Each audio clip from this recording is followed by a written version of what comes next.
Labadiena. Jeigu kalbant apie statistiką, tai ryšių reguliavimo tarnyba turi įsteigusi interneto karštąją liniją ir kiekvieną ketvirtį, kiekvienais metais ir skelbia ir metinės ataskaitas, ir ketvirtinės ataskaitas apie gautų pranešimų skaičių.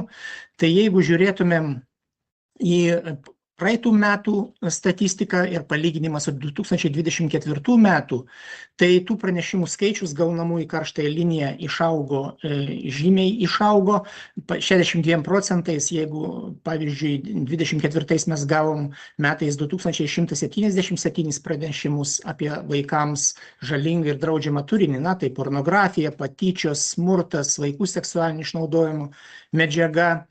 Tai praeitais metais, 2025, jau gavom 3,5 tūkstančių pranešimų. Ir 64% visų gautų pranešimų informacija pasitvirtino ir buvo imtasi atitinkamų veiksmų. Pavyzdžiui, 280 pranešimų buvo gauta apie vaikų seksualinį išnaudojimo vaizdus internete, kurie buvo persiųsti kitų šalių interneto karštosioms linijoms, tarptautinės interneto karštųjų linijų asociacijos InHope narėms.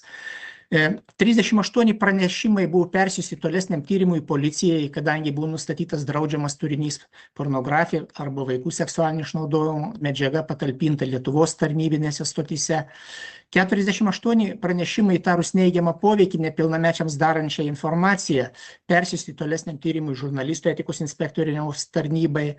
Ir 1265 pranešimai buvo persiųsti įvairių šalių interneto paslaugų teikėjams, svetainių savininkams, socialinių tinklų valdytojams apie jų svetainėse ar tinkluose esantį draudžiamą skleisti interneto turinį, nurodant, kad jis būtų kuo skubiau pašalintas. Taigi mes tą statistiką skelbiam kas ketvirtį ir metinės statistikas taip pat ir matom skaičių tą didėjimą.